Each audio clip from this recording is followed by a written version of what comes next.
મારું નામ રુચિ છે. મારી ઉંમર 22 વર્ષ છે અને હું છત્તીસગઢમાં રહું છું. મને ખબર નહીં કેમ એવું લાગતું હતું કે બધું સામાન્ય હોવા છતાં સામાન્ય નથી, અથવા તો આ બધું લાંબા સમય માટે નથી. આ બધું વિચારીને મારા માથામાં સખત દુખાવો થઈ રહ્યો હતો. મને એવું લાગતું હતું કે જો હું એક દિવસ પણ આ માણસ સાથે રહીશ તો હું પાગલ થઈ જઈશ. ક્યારેક મને લાગતું કે હું એક પાગલ સ્ત્રી છું, પણ ક્યારેક મને લાગતું કે મારો પતિ જ પાગલ માણસ છે. હું નક્કી કરી શકતી નહોતી કે અમારા બંનેમાંથી કોણ સામાન્ય હતું અને કોણ નહીં. એક ફિટકરી હતી જે મારી જિંદગીની સૌથી મોટી મુસીબત બની ગઈ હતી. કોઈ વિચારી પણ ન શકે કે એક નાનકડી સફેદ રંગની ફટકડીએ મારી જિંદગીમાં જીવવું મુશ્કેલ કરી દીધું હતું. રોજ મારો પતિ એક નવા પ્રકારની ફટકડી ઘરે લઈ આવતો હતો અને તેને એટલી સંભાળીને રાખતો હતો કે જાણે તે કોઈ હીરા કે જવેરાત હોય. તે પાગલની જેમ દર 10 મિનિટ પછી આવીને પોતાની ફટકડીનું ધ્યાન રાખતો હતો કે ક્યાંક ફટકડી બગડી તો નથી ગઈ, ક્યાંક કોઈ ફટકડી ચોરી તો નથી ગયું, કે ક્યાંક કોઈ વસ્તુ ફટકડી પર પડી તો નથી ગઈ જેનાથી ફટકડી વેસ્ટ થઈ જાય. તે વારંવાર પોતાની લાવેલી ફટકડીનો ખ્યાલ રાખતો હતો. ક્યારેક તેને લોકરમાં રાખતો, તો ક્યારેક તેને કબાટમાં રાખી દેતો, તો ક્યારેક તેને સુટકેસમાં સંભાળીને રાખી દેતો હતો, તો ક્યારેક રસોડામાં લોટના ડબ્બામાં છુપાવીને રાખી દેતો હતો. હું વિચારીને પાગલ થઈ ગઈ હતી કે આખરે આ ફટકડીમાં એવું તો શું હતું કે મારો પતિ તે ફટકડી માટે પાગલ થઈ રહ્યો હતો અને તેને ફટકડીની આટલી બધી પરવા હતી. લગ્ન પછી જ્યારે હું નવી પરણેલી આ ઘરે આવી હતી ત્યારે પણ મારા પતિના હાથમાં આ જ ફટકડી હતી. તે મારી સાથે વાત કર્યા પછી પોતાની ફટકડી લઈને બાથરૂમમાં જતો રહ્યો હતો અને મારા પતિને ગયાને લગભગ 3 કલાક થઈ ગયા હતા. હું મારા પતિની ઘણીવાર સુધી રાહ જોતા સૂઈ ગઈ હતી, કારણ કે હું પણ દુલ્હન બનીને ઘણી થાકી ગઈ હતી, એટલે મને ઊંઘ આવી ગઈ હતી અને આખરે હું મારા પતિની ક્યાં સુધી રાહ જોઈ શકત. મારો પતિ તો ખબર નહીં ક્યારે બાથરૂમમાંથી બહાર નીકળ્યો, હું ક્યારે સૂઈ ગઈ મને કંઈ ખબર જ ના પડી. સવારે જ્યારે મારી આંખ ખુલી ત્યારે મારો પતિ મને પલંગ પર દેખાયો નહીં. હું વિચારમાં પડી ગઈ કે શું તેણે આખી રાત બાથરૂમમાં જ વિતાવી હતી.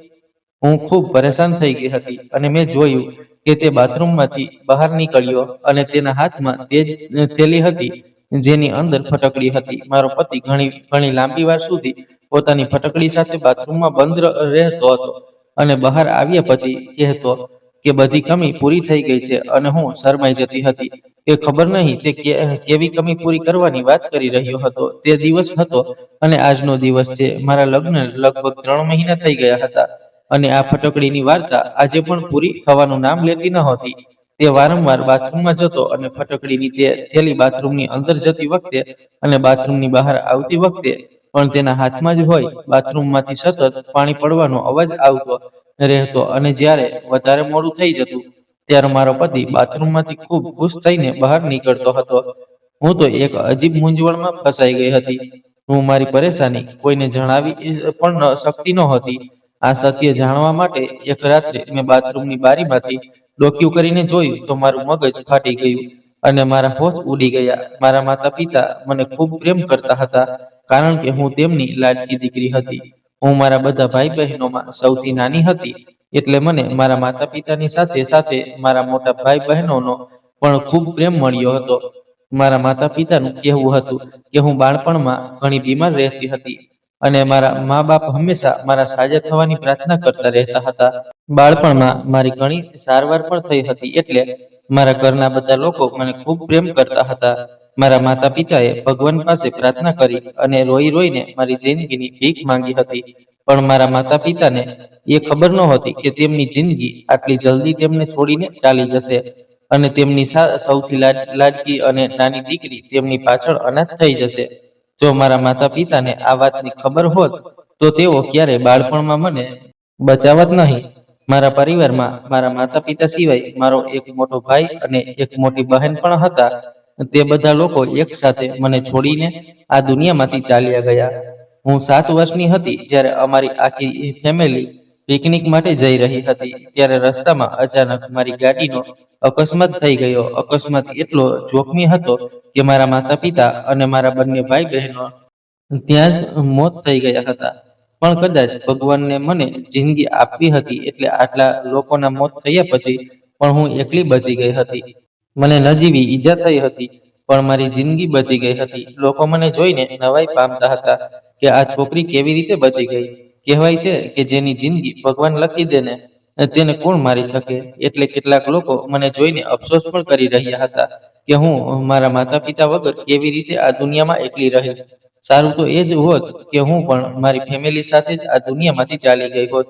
લોકો કહી રહ્યા હતા કે આ છોકરી હવે અનાથ થઈને જિંદગી કેવી રીતે ગુજારશે, કોણ તેનો ઉછેર કરશે. આ રીતે મારી આખી ફેમિલી ખતમ થઈ ગઈ હતી અને હું એકલી થઈ ગઈ હતી, કારણ કે હું બિલકુલ લાવારીસ હતી. મારા પિતાના સાવકા ભાઈએ મને પોતાના ઘરમાં જગ્યા આપી હતી, કારણ કે બીજું કોઈ મને પોતાની સાથે રાખવા તૈયાર જ નહોતું. અને મારી માતાના સંબંધીઓ તો ડરના કારણે ક્યારે અમારા ઘરે અફસોસ કરવા પણ આવ્યા નહોતા. હું મારા કાકા કાકીના ઘરે રહેવા લાગી હતી અને તેમની દીકરીઓના ઉતરેલા કપડાં પહેરીને તેમનું વધેલું ખાવાનું ખાઈને પોતાનું ગુજરાન ચલાવતી હતી. તે લોકો મને ખૂબ મેણા પણ મારતા હતા. તે લોકોના મેણા સાંભળીને જ હું જવાન થઈ હતી અને આ રીતે સમય ઝડપથી પસાર થતો ગયો અને મારી લગ્નની ઉંમર થઈ ગઈ. મારા માટે ઘણા બધા માંગા પણ આવવા લાગ્યા હતા. મને એવું લાગતું હતું કે મારા માટે માંગો આવતા જ મારી કાકી પરેશાનીમાં આવી જતી હતી. મારી કાકીએ મારાથી છુટકારો મેળવવા માટે મારા લગ્ન એક એવા માણસ સાથે કરી દીધા જેને હું જાણતી પણ નહોતી. છતાં મેં વિચાર્યું કે કાકીના ઘરે મારે આખો દિવસ નોકરાણીઓની જેમ કામ કરવું પડતું હતું. તેના કરતાં તો એ જ સારું રહેશે કે હું મારા પતિના ઘરે કામ કરું અને તેની સેવા કરું. જ્યારે મેં મારા થનારા પતિને જોયો તો છોકરો ઘણો હેન્ડસમ અને સ્માર્ટ હતો. એટલે હું નિશ્ચિત થઈ ગઈ હતી. પછી સાંભળ્યું કે છોકરાવાળાઓનું પોતાનું ઘર છે, તો આ વાતથી હું હજી વધારે ખુશ થઈ ગઈ હતી. કાકીએ તો પોતાનો છુટકારો મેળવવા માટે મારા લગ્ન ઉતાવળમાં કરી દીધા હતા, કારણ કે હું ખૂબ જ સુંદર હતી અને મારી કાકીની દીકરીઓ મારા જેટલી સુંદર નહોતી. એટલે કાકી ઈર્ષ્યાના કારણે મને જલ્દીથી જલ્દી વિદા કરવા માંગતી હતી, જેથી તેમની દીકરીઓ માટે આગળનો રસ્તો સાફ થઈ શકે. વિદાય સમયે કાકીએ મને કહ્યું હતું કે હવે સાસરીમાં જ રહેજે, મારા ઘરે આવવાની કોઈ જરૂર નથી. મારી પાસે તો એટલા પૈસા નથી કે હું તારો ખર્ચ ઉઠાવી શકું. જેવા પણ સંજોગો હોય તારે તારી સાસરીમાં જ રહેવાનું છે અને જો તારી સાસરીમાં તને કોઈ પરેશાની લાગે તો ચૂપચાપ તેને સહન કરજે. તલાક લઈને મારા ઘરે આવવાની કોઈ જરૂર નથી. કાકીની આ વાતે મને ખૂબ પરેશાન કરી દીધી હતી. તે આ પ્રકારની વાતો ખબર નહીં કેમ મારી સાથે કરી રહી હતી. હજી તો મારી વિદાય પણ પૂરી થઈ નહોતી અને તે તલાક સુધી પહોંચી ગઈ હતી. આખરે તે એવું કેમ કહી રહી હતી? શું છોકરામાં કોઈ ખામી હતી કે તેના ઘરવાળાઓમાં કોઈ ગડબડ હતી? મારા મગજમાં અજીબ અજીબ પ્રકારના સવાલો પેદા થવા લાગ્યા અને આ જ સવાલો વિચારતા જ્યારે હું મારી સાસરીમાં વિદાય થઈને ગઈ તો લગ્નની પહેલી રાત્રે જ મને અંદાજો આવી ગયો હતો કે કાકી આ પ્રકારની વાતો કેમ કરી રહી હતી.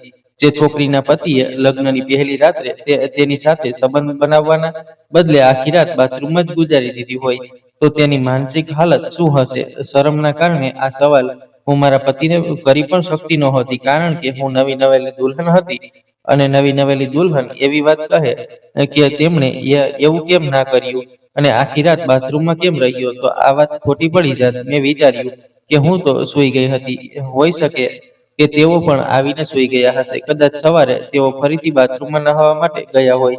બસ આ વિચારીને મેં મારા મનને સાંત્વના આપી દીધી હતી. પણ મારી આ સાંત્વના કોઈ કામની નહોતી. જ્યારે રોજ રૂમમાં મારો પતિ આવી અજીબોગરીબ હરકતો કરવા લાગ્યો હતો. લગ્નને 1 મહિનો પૂરો થતાં જ મારી સાસુએ પૌત્ર પૌત્રીની રટ લગાવી દીધી હતી. મારી સાસુને તો એ પણ ખબર નહોતી કે 1 મહિનામાંથી એક પણ દિવસ તેમના દીકરાએ મને હાથ પણ લગાવ્યો નહોતો. તેમનો દીકરો તો ખબર નહીં કઈ હરકતોમાં વ્યસ્ત રહેતો હતો અને હું શરમના કારણે આ વાત કોઈને કહી પણ શકતી નહોતી. 1 મહિના પછી જ્યારે હું કાકીને મળવા તેમના ઘરે ગઈ તો કાકી મને જોઈને પરેશાન થઈ ગઈ હતી અને એકાએક તેમણે મને સવાલ કર્યો કે હું મારું ઘર છોડીને તો નથી આવી ગઈ ને? કાકીના સવાલ પર મેં ઘણી નવાઈથી તેમની તરફ જોયું. મારી વિદાય વખતે પણ તેમનો મારી સાથે આવો જ વ્યવહાર હતો અને હું પૂરા 1 મહિના પછી તેમને મળવા આવી હતી ત્યારે પણ તે મારી સાથે આવી અજીબોગરીબ વાતો કરી રહી હતી. મેં કાકીને કહ્યું કે ના, હું તો ફક્ત તમને મળવા માટે અહીં આવી છું.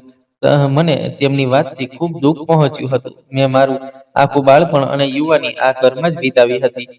મને આ ઘર સાથે ખૂબ જ લગાવ હતો. શું મારો આટલો પણ હક નહોતો બનતો કે હું આ ઘરમાં મારા કાકા કાકીને મળવા માટે પણ ક્યારેક ક્યારેક આવી શકું? હું ઉદાસ થઈને મારા ઘરે પાછી આવી ગઈ હતી. અને અહીં જોયું તો મારો પતિ ફટકડી ઉઠાવીને બાથરૂમમાં જઈ રહ્યો હતો. મારા પતિને તો હું ક્યારેય દેખાતી જ નહોતી. હું આ ઘરમાં મારા પતિ માટે બસ સામાન્ય હતી. તે પોતાની પત્ની કરતા વધારે ફટકડીને પ્રેમ કરતો હતો. ક્યારેક તો હું વિચારતી હતી કે હું ખામોશ જ રહું અને મારા ગુસ્સા પર કંટ્રોલ કરું અને આને મારા નસીબમાં લખેલું સમજીને મારા ભાગ્ય સાથે સમાધાન કરી લઉં. પછી બીજી જ ક્ષણે મને યાદ આવતું કે હું કેમ ખામોશ રહું. મારે તો ઉલટાનું મારા પતિનું બધું સત્ય દુનિયાની સામે લાવવું જોઈએ. પણ એવું તો હું ફક્ત મારા સપનામાં જ કરી શકતી હતી. હકીકતમાં તો મને પરેશાન થવા સિવાય બીજું કોઈ કામ પણ આવડતું નહોતું. હવે મેં મારી જાતને ઘરના કામમાં વ્યસ્ત રાખવાનું શરૂ કરી દીધું હતું અને હું વધારે મારી જાતને વ્યસ્ત રાખવાની કોશિશમાં લાગેલી રહેતી હતી. હવે મારું આખું ધ્યાન ઘરના સભ્યોના કપડાં ધોવા, જમવાનું બનાવવું અને ઘરની સાફ સફાઈ કરવામાં જ લાગેલું રહેતું હતું. હું કાકીના ઘરે પણ નોકરાણી હતી અને મારી સાસરીમાં આવીને પણ નોકરાણીની જિંદગી ગુજારી રહી હતી. પછી મેં વિચાર્યું કે આખરે હું ક્યાં સુધી આ પ્રકારની જિંદગી ગુજારીશ. મારે મારા પતિ સાથે વાત કરવી જ પડશે. એક દિવસ મેં આડકતરી રીતે મારા પતિને આ વાત સમજાવી દીધી કે તેમની માતા મારી પાસે પૌત્ર પૌત્રીની માંગ કરે છે. આ વાત સાંભળીને જાણે મારા પતિને કરંટ લાગ્યો હોય તેમ તેમણે તરત જ કહ્યું કે અત્યારે એવું કંઈ પણ ના થઈ શકે અને એ બિલકુલ શક્ય નથી. આટલું કહીને તેઓ રૂમની બહાર નીકળી ગયા. તો હું મારું માથું પકડીને બેસી ગઈ, કારણ કે મને મારા પતિ પર પહેલેથી જ શંકા હતી અને હવે મને સારી રીતે ખાતરી થઈ ગઈ હતી કે મારો પતિ નામર્દ છે. એટલે તે ફટકડીનું બહાનું બનાવીને રોજ રાત્રે બાથરૂમમાં જતો રહે છે અને પછી મારા સૂઈ જવાની રાહ જુએ છે. જ્યારે હું સૂઈ જાઉં છું ત્યારે તે બાથરૂમમાંથી બહાર નીકળીને આવે છે. તે આવું જ કરે છે, નહીંતર કોઈ પુરુષ એવો નથી હોતો જે પોતાની નવી નવેલી દુલ્હનને એકલી છોડીને આ રીતે આખી રાત પોતાની જાતને બાથરૂમમાં બંધ રાખે. મેં વિચાર્યું, હવે મારે મારા પતિના આ રહસ્ય પરથી પડદો ઉઠાવવો જ પડશે અને હું સત્ય જાણીને જ રહીશ અને આ જ સત્ય હું બધા લોકોની સામે લઈને આવીશ.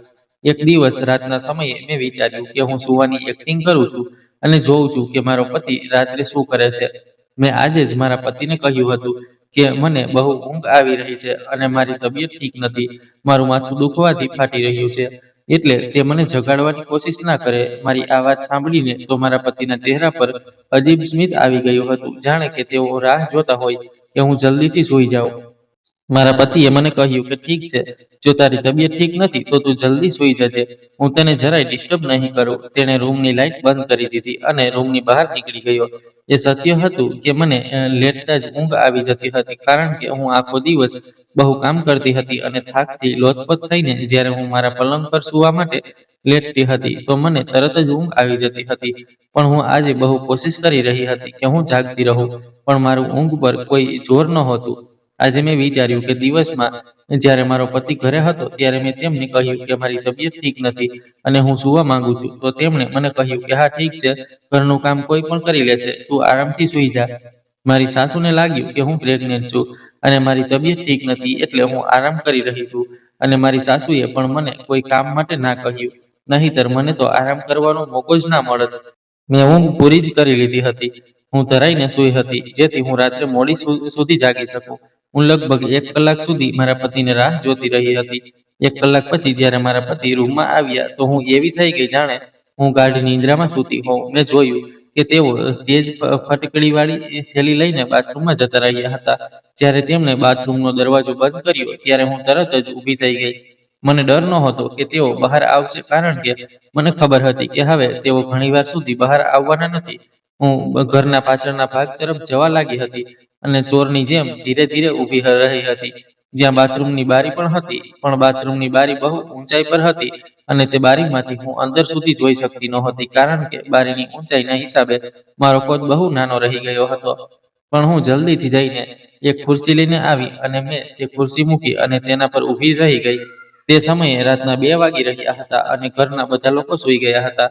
કોઈની પણ મારા પર નજર પડી શકે તેમ નહોતી, છતાં મને બહુ ડર લાગી રહ્યો હતો અને ડરના લીધે મારું શરીર ધ્રુજી રહ્યું હતું. હું તે ખુરશી ઉઠાવીને બારી પાસે આવી અને ખુરશી પર ચડીને બારીની અંદર જોવા લાગી કે આખરે મારો પતિ આટલી વાર સુધી બાથરૂમમાં કરે છે શું. મારા પગ ધ્રુજવાના કારણે મને એવું લાગતું હતું કે હું સરખી રીતે ઊભી નથી રહી શકતી. ક્યાંક એવું ના થાય કે હું પડી જાઉં.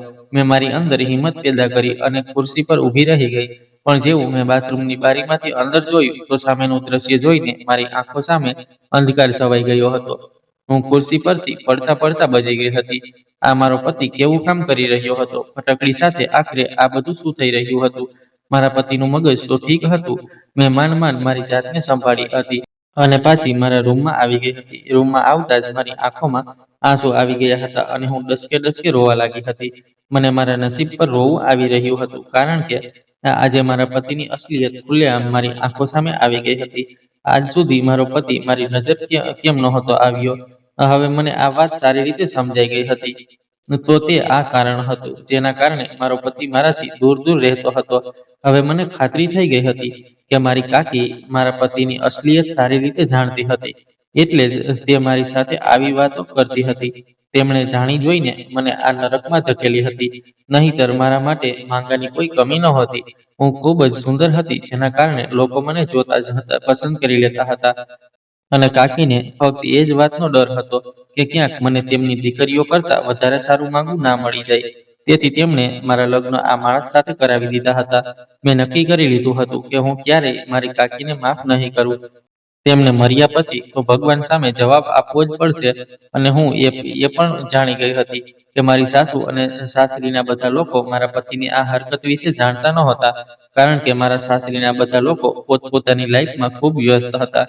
કોઈને પણ એટલી નવરાશ નહોતી કે તેઓ કોઈની જિંદગીમાં ડોકિયું કરીને જુએ કે તે શું કરી રહ્યો છે અને શા માટે કરી રહ્યો છે. ફક્ત આ જ કારણ હતું કે મારા પતિ પર આજ સુધી કોઈએ નજર નહોતી રાખી. બસ તેમના લગ્ન કરાવવા એ પોતાની ફરજ સમજ્યા અને આવા માણસ સાથે મારા લગ્ન કરાવીને મારી જિંદગી બરબાદ કરી દીધી હતી. મોટા ભાગના માતા પિતાને એવું લાગે છે કે તેઓ પોતાની સંતાનના લગ્ન કરાવ્યા પછી પોતાની બધી જવાબદારીઓમાંથી મુક્ત થઈ જાય છે. બસ ગમે તે હાલમાં લગ્ન કરી દે છે, એ વાત જાણ્યા વિના કે તેમનો દીકરો લગ્ન કરવા લાયક છે પણ ખરો કે નહીં. બસ કોઈ પણ છોકરીના પલ્લે પોતાના છોકરાને બાંધીને તે માસૂમ છોકરીની જિંદગી બરબાદ કરી દે છે. અને છોકરો પોતાની બદનામી થવાના ડરથી કોઈને કહેતો નથી કે મને શું તકલીફ છે, હું નામર્દ છું કે હું લગ્ન કરવાને લાયક નથી. આ જ કારણથી મારા જેવી લાવારીસ અને માસૂમ છોકરીઓ ઠોકરો ખાઈને આવા માણસોના નસીબમાં આવી જાય છે અને આખી જિંદગી પોતાનું મોઢું બંધ રાખીને જીવતી રહે છે. પણ હું તે પ્રકારની છોકરી નહોતી. હું ચૂપ રહેનારાઓમાંથી બિલકુલ નહોતી. ખામોશ રહીને મને કંઈ એવોર્ડ થોડી મળવાનો હતો. ને એટલું ઉલટું મારા સાસરીવાળા આખી જિંદગી મને બાળક ન થવાના મેણા મારતા રહત અને મને વાંજણી કહેવામાં આવત. હું વિચારીને બહુ આગળ નીકળી ગઈ હતી અને હવે પરેશાની એ હતી કે હું શું કરું અને ક્યાં જાઉં. મારી પાસે તો માથું છુપાવવા માટે કોઈ બીજી જગ્યા પણ નહોતી. અને બીજી બાજુ કાકાના ઘરે કાકીએ પણ મને તેમના ઘરે આવવાની ના પાડી દીધી હતી. મેં નક્કી કરી લીધું હતું કે હું હવે ખામોશ નહીં રહું. મેં ઘણું સહન કરી લીધું હતું, પણ હવે કંઈ પણ સહન કરવા માટે બાકી નહોતું. મારી આગળ પાછળ કોઈ નહોતું. તો તેનો અર્થ એવો થોડો કે મારો પતિ મને અંધારામાં રાખે. હું રાહ જોતી હતી કે મારો પતિ બાથરૂમમાંથી બહાર આવે. ઘણીવાર પછી જ્યારે મારો પતિ બાથરૂમમાંથી આવ્યો તો મને જાગતી જોઈને તે ચોંકી ગયો હતો. મેં ગુસ્સામાં મારા પતિનું ગળું પકડ્યું અને તેના પર બૂમો પાડતા કહ્યું કે આખરે તે મારી સાથે આવું કેમ કર્યું અને તે બધી સત્યતા મારાથી કેમ છુપાવી. મારો પતિ સાવ અજાણા બની ગયો. તે એવી એક્ટિંગ કરી રહ્યો હતો જાણે તેને કંઈ ખબર જ ના હોય. તેની આ હરકત પર મને મન થઈ રહ્યું હતું કે હું તેને જાનથી મારી નાખું. તેને ખબર નહોતી કે તે જે એક્ટિંગ મારી સામે કરી રહ્યો છે, હું તે એક્ટિંગને સારી રીતે સમજી ગઈ હતી. તે મારી સામે માસૂમ બનવાની કોશિશ કરી રહ્યો હતો, પણ તે માસૂમ નહોતો. પણ તે તો એક બહુ મોટો ચાલાક માણસ હતો અને ચાલાકીથી જ મારી સાથે રહી રહ્યો હતો. મને બિલકુલ સમજાતું નહોતું કે આખરે કોઈ તો કારણ હશે જેના કારણે તે હજી સુધી મારી નજીક નહોતો આવ્યો. અને કદાચ એ જ કારણ હતું કે તે નામર્દ છે. પણ મારો પતિ મને આ વાત કહેતા બહુ ડરતો હતો કે તેની ઇજ્જત જશે અને લોકો તેની મજાક ઉડાવશે.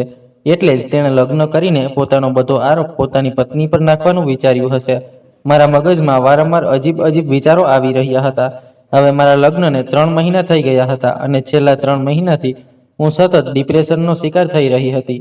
આજે જ્યારે હું મારા પતિનું ગળું પકડીને તેને સવાલ કરી રહી હતી તો તે નવાઈથી મને જોઈ રહ્યો હતો, જાણે કે તેને વિશ્વાસ નહોતો આવતો કે મેં તેનું જૂઠું પકડી પાડ્યું છે. તે હક્કોબક્કો થઈને મને જોઈ રહ્યો હતો. જ્યારે મારા પતિએ મને કોઈ જવાબ ના આપ્યો અને તેનાથી કોઈ જવાબ ના બન્યો તો મેં તરત જ મારો સામાન પેક કરવાનું શરૂ કરી દીધું. મેં મારા પતિને કહ્યું કે તને શરમ આવવી જોઈએ, તું આ પ્રકારનું હલકું કામ કરે છે. હું તારા જેવા નામર્દ માણસ સાથે રહેવા નથી માંગતી, અને એ જ કારણ છે કે તું આ ઘટિયા ફટકડીને તારા જીવનથી પણ વધારે સંભાળીને રાખે છે. મારો પતિ હજી પણ હેરાન થઈને ઊભો રહી મારી બધી વાતો ખામોશીથી સાંભળી રહ્યો હતો, પણ એવું લાગતું હતું જાણે તે મારી વાતો સમજી શકતો ન હતો, અને તે ઘણો ઉદાસ દેખાતો હતો કે હું તેની બધી વાતો જાણી ગઈ છું. હું મારા પતિને હેરાન અને પરેશાન જોઈને મારો સામાન પેક કરીને દરવાજા તરફ જવા લાગી હતી અને ઘરની બહાર નીકળી ગઈ હતી. બધા ઘરવાળા સૂઈ રહ્યા હતા. હજી હું ઘરના મેઇન ગેટ સુધી પહોંચી નહોતી કે મારો પતિ ભાગતો મારી પાછળ આવ્યો અને જબરજસ્તી મારો હાથ પકડીને મને અંદર ખેંચીને મારા રૂમમાં લઈ ગયો. મેં શોર મચાવવાની કોશિશ કરી તો તેણે પોતાનો હાથ મારા મોઢા પર રાખી દીધો, જેનાથી મારો અવાજ નીકળતો બંધ થઈ ગયો અને ધીમા અવાજે મને ખામોશ રહેવા માટે કહેતો રહ્યો. તે મને રૂમમાં લઈ આવ્યો અને બેડ પર બેસાડ્યા પછી તેણે રૂમનો દરવાજો અંદરથી બંધ કરી દીધો. મને મારા પતિ પર બહુ ગુસ્સો આવી રહ્યો હતો. હું એકદમ દરવાજા તરફ જઈ રહી હતી, પણ તેણે ફરી મને પકડીને બેડ પર પછાડી દીધી અને કહેવા લાગ્યો કે આ શું તમાશો લગાવી રાખ્યો છે? તને મારી વાત એકવારમાં સમજાતી નથી? મેં તને કહ્યું કે ખામોશ રહે, બસ એકવાર શાંતિથી બેસીને મારી બધી વાતો સાંભળી લે. અને તું અત્યારે રાતના આટલા અંધારામાં ક્યાં જઈશ? શું તું લોકોને આપણા વિશે વાતો કરવાની તક આપવા માંગે છે? પોતાના પતિની કહેલી વાત પર હું હજી વધારે ગુસ્સો કરવા લાગી. મેં કહ્યું કે તને શું લાગે છે, તું લોકોથી સત્ય છુપાવીને રાખીશ? સત્ય વધારે દિવસ સુધી છુપાયેલું રહી શકતું નથી અને દુનિયાની સામે આવી જ જશે કે તું લગ્ન કરવા લાયક નથી અને તું એક નામર્દ છે. હું આ વાત આખી દુનિયાને બતાવવા માંગુ છું કે તું નામર્દ છે અને તે મારી જિંદગી સાથે ખેલ કર્યો છે. હું તને ક્યારેય માફ નહીં કરું. હું મારા હોશ ગુમાવી બેઠી હતી અને જે મોઢામાં આવ્યું તે કહી રહી હતી. મારી આટલી વાતો સાંભળીને મારા પતિએ મારા મોઢા પર એક જોરદાર થપ્પડ મારી દીધી. હું તેનો થપ્પડ સહન ના કરી શકી અને લથડાતા જમીન પર પડી ગઈ.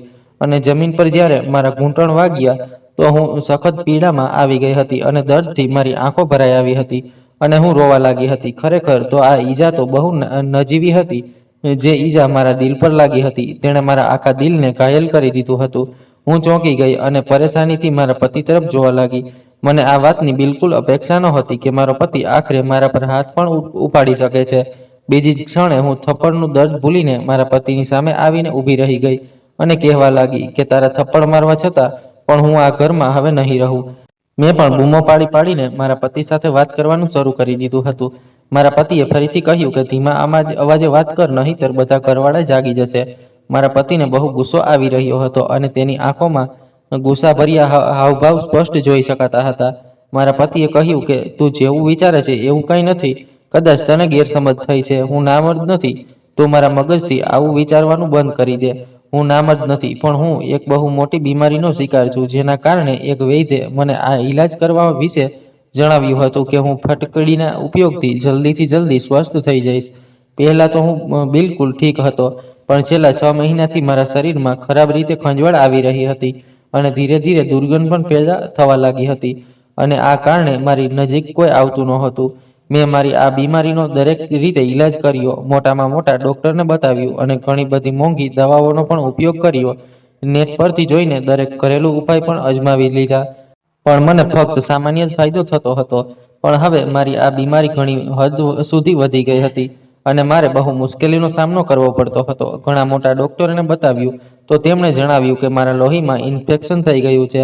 થોડા વર્ષો પહેલાં જ્યારે મારી તબિયત બહુ ખરાબ થઈ હતી તો મને લોહીની જરૂર પડી હતી. ત્યારે ડૉક્ટરના કહેવા પર એક માણસે મને લોહી આપ્યું હતું. ત્યારથી જ હું આ બીમારીનો શિકાર થઈ ગયો છું. ડૉક્ટરનું કહેવું છે કે તે માણસના લોહીમાં એલર્જી હતી, એટલે મારા લોહીમાં પણ ઇન્ફેક્શન થઈ ગયું અને મારી આખી બોડી પર એલર્જી થઈ ગઈ. તે માણસનું લોહી મને માફક ના આવ્યું અને ત્યારથી જ હું આ હાલતમાં છું. ડૉક્ટરે જણાવ્યું કે જો તમે કોઈની નજીક જશો તો તમારી બીમારી બીજા કોઈને પણ લાગી શકે છે. એટલા માટે જ હું તારી નજીક આવતો ન હતો. ફટકડીનો ઉપયોગ કરવાથી મને થોડા કલાકો માટે રાહત મળી જતી હતી, પણ પરેશાની ફક્ત એલર્જી નહોતી. એક પરેશાની એ પણ હતી કે જો હું તારી નજીક આવત તો મારી બીમારી તને પણ લાગી શકતી હતી. આ કોઈ સામાન્ય બીમારી નથી, પણ બહુ ખરાબ અને ફેલાતી બીમારી છે. હું તને પણ મારા જેવી કરવા માંગતો ન હતો. મારો ઈલાજ તો ઘણા સમયથી ચાલી રહ્યો હતો, પણ ધીરે ધીરે મારી પરેશાની વધતી જ જતી હતી. મને કોઈએ એક મશહૂર વૈદ્ય વિશે જણાવ્યું તો હું તેના કહેવા મુજબ તે વૈદ્ય પાસે ગયો હતો. મેં જ્યારે વૈદ સાથે મુલાકાત કરી તો તેમણે મારું પૂરેપૂરું ચેકઅપ કર્યું અને મને વિશ્વાસ અપાવ્યો કે હું જલ્દી જ ઠીક થઈ જઈશ. આ વૈદ્ય મારો ઈલાજ શરૂ કરી દીધો હતો અને બીજી બાજુ મારા ઘરવાળાઓએ મારા લગ્નનો હંગામો મચાવ્યો હતો કારણ કે મારી એક બહેન લંડનથી આવી હતી અને તેણે મારા લગ્ન એટેન્ડ કરવા બહુ જરૂરી હતા કારણ કે પછી થોડા વર્ષો સુધી મારી બહેનનું અહીં આવવું અશક્ય હતું. મેં મારા માતા પિતાને ઘણી ના પાડી કે હું અત્યારે લગ્ન કરવા માટે તૈયાર નથી, પણ મારી કોઈએ એક પણ વાત ના સાંભળી. મને મારા લગ્નની તારીખ પણ મને પૂછ્યા વગર જ નક્કી કરી દીધી. આ રીતે અમારા લગ્ન પણ થઈ ગયા. જ્યારે હું વૈદ્યજી પાસે ગયો અને મેં તેમને જણાવ્યું કે હવે મારા લગ્ન થવાના છે, તો તેમણે કહ્યું કે હજી 2-3 મહિના સુધી તારા લગ્ન ના થવા જોઈએ. જ્યાં સુધી ઈલાજ પૂરો ના થઈ જાય ત્યાં સુધી તારે કોઈની નજીક પણ નથી જવાનું. હું મારા ફેમિલીના દરેક મેમ્બરની પણ અંતર જાળવીને વાત કરતો હતો અને ના તો તેમની સાથે ઉઠતો બેસતો હતો. હાલમાં મારા લગ્નની તારીખ તો ફિક્સ થઈ ગઈ હતી. વૈદ્યજીએ જણાવ્યું કે તારે એટલું કરવું પડશે કે જ્યાં સુધી ઈલાજ પૂરો ના થઈ જાય ત્યાં સુધી તારે તારી પત્નીથી પણ અંતર જાળવી રાખવું પડશે. હું વૈદ્યજીની વાતો સાંભળીને બહુ પરેશાન થઈ ગયો હતો. તેમણે કહ્યું કે તારી આ પરેશાનીનો બીજો કોઈ ઉકેલ નથી, એટલે તારે સૌથી પહેલાં સારી રીતે સ્વસ્થ થવું પડશે અને પોતાની બીમારીને ઠીક કરવી પડશે. પછી આરામથી આખી જિંદગી તારી પત્ની સાથે જ તો રહેવાનું છે. કારણ કે વૈદ્યજીના ઈલાજથી મને ઘણો ફેર પડવા લાગ્યો હતો અને હું મારી જાતને ઘણી હદ સુધી ઠીક અનુભવી રહ્યો હતો. એટલે મારે વૈદ્યજીની વાત માનવી પડી હતી અને મેં વિચાર્યું હતું કે લગ્ન કર્યા પછી હું તને બધી હકીકત જણાવી દઈશ. પણ ખબર નહીં કેમ મને તને કંઈ પણ કહેવાની હિંમત જ થતી નહોતી અને બસ એ જ મારી સૌથી મોટી ભૂલ હતી, જેના કારણે તું મને ખોટી સમજી બેઠી અને મને ખોટો સમજવા પર મજબૂર થઈ ગઈ. વૈદ્યજીએ કહ્યું હતું કે ફટકડીથી જ તારો ઈલાજ થઈ શકશે, એટલે હું તારી નજીક પણ આવતો ન હતો અને આજ સુધી મેં તારી નજીક બેસીને તારી સાથે વાત કરવાની કોશિશ પણ કરી નહોતી. અને દરરોજ હું ફટકડી ઘરે લઈ આવતો હતો અને રોજ મારો નવી ફટકડીથી ઈલાજ થતો હતો. એટલે હું પાગલની જેમ ફટકડીની હિફાજત કરતો હતો, જેથી હું જલ્દીમાં જલ્દી ઠીક થઈ જાઉં અને એક નોર્મલ જિંદગી જીવી શકું અને તને બતાવી શકું કે હું તારી સાથે ટાઈમ સ્પેન્ડ કરવા માટે કેટલો તડપી રહ્યો હતો. મારી પરેશાની બહારથી તો કોઈને દેખાતી નથી, પણ અંદર ને અંદર હું મારી પરેશાનીથી બહુ બેચેન થઈ ગયો હતો. મને માફ કરી દે. હું તારી માફી માંગુ છું કે મેં તારા પર હાથ ઉપાડ્યો અને આ મારી સત્યતા તારાથી આટલા દિવસો સુધી છુપાવી રાખી. મારો પતિ બહુ શર્મિંદા દેખાતો હતો. મને મારા પતિની વાતો પર વિશ્વાસ આવી ગયો હતો કારણ કે તેમની આંખોમાંથી સતત આંસુ નીકળી રહ્યા હતા અને તેમના ચહેરા પરથી સત્ય સાફ સાફ દેખાતું હતું. મેં મારા પતિને કહ્યું કે તમે જો મને આ વિશે પહેલાં જ જણાવી દીધું હોત તો હું છેલ્લા 3 મહિનાથી આટલી પરેશાન ના હોત. મારા મગજમાં તો અવનવી વાતો આવવા લાગી હતી. મારા સિવાય બીજું કોઈ પણ હોત તો કદાચ તમારા વિશે આવું જ વિચારત અને તમારી કેટલીક હરકતો એવી હતી જેના કારણે મને એવું લાગ્યું કે તમે મને છેતરી રહ્યા છો અને હું પણ હવે તમારી માફી માંગુ છું કે મેં તમારી સાથે બહુ બદતમીજી કરી અને તમને સમજ્યા નહીં. મેં બહુ શર્મિંદી થઈને મારા પતિની માફી માંગી અને તેમને વિશ્વાસ અપાવ્યો કે હું હંમેશા તમારો સાથ આપીશ અને જ્યાં સુધી તમે પૂરી રીતે ઠીક નહીં થઈ જાવ ત્યાં સુધી હું તમારો પૂરો ખ્યાલ રાખીશ. તે દિવસ છે અને આજનો દિવસ છે. હું અને મારા પતિ હંમેશા એકબીજાની સાથે છીએ અને ભગવાનની બહુ મોટી કૃપા છે કે ધીરે ધીરે મારા પતિની બીમારી પણ જળમૂળમાંથી ખતમ થઈ ગઈ અને મારા પતિ હવે બિલકુલ ઠીક છે અને અમે પતિ પત્ની એકબીજાનાથી સાથે બહુ સારી જિંદગી વિતાવી રહ્યા છીએ. ક્યારેક અમે અમારી લાગણીઓ એકબીજા સાથે શેર કરીએ છીએ. ઘણી એવી નાની નાની ગેરસમજણો હોય છે જે ઘરને બરબાદ કરી દે છે. આપણે આપણા લાઈફ પાર્ટનરને સારી રીતે સમજવાની કોશિશ કરવી જોઈએ, પણ આપણે તો ફક્ત આપણા વિશે જ વિચારીએ છીએ. આપણે નથી જાણતા કે સામેવાળાના દિલની હાલત શું છે અને તે કઈ પરેશાનીથી ઝઝૂમી રહ્યો છે. જો આપણે કોઈની પરેશાનીને સમજી શકીએ તો આપણે તેનો સાથ આપીને તેને કામયાબ બનાવી શકીએ છીએ અને તેની પરેશાનીને જળમૂળમાંથી ખતમ કરી શકીએ છીએ. હું ભગવાનને પ્રાર્થના કરું છું કે ભગવાન આપણને વિચારવાની અને સમજવાની હિંમત અને તાકાત આપે અને આપણે સાચો નિર્ણય લેવાની સમજ આપે. અને હવે મારી પાસે એક 3 વર્ષની દીકરી પણ છે. એવું લાગે છે કે જાણે મારી જિંદગીમાંથી બધી પરેશાનીઓ ખતમ થઈ ગઈ છે કારણ કે મારા પતિ એટલા સારા પતિ છે કે ક્યારેક મને મારા નસીબ પર વિશ્વાસ જ આવતો નથી કે આ એ જ માણસ છે જેના પર મેં પહેલાં કંઈ પણ જાણ્યા વગર જ કેટલાય આરોપ લગાવ્યા હતા અને શક કર્યો હતો. હવે હું મારા પૂરા પરિવાર સાથે બહુ ખુશ છું. મિત્રો, આશા રાખું છું કે તમને અમારી વાર્તા પસંદ આવી હશે. વાર્તા પસંદ આવી હોય તો વિડીયોને લાઇક કરો, ચેનલ પર નવા હો તો ચેનલને સબસ્ક્રાઇબ કરો અને હા, નોટિફિકેશન બેલને જરૂર દબાવો જેથી આગામી અપડેટ સૌથી પહેલા તમને મળે.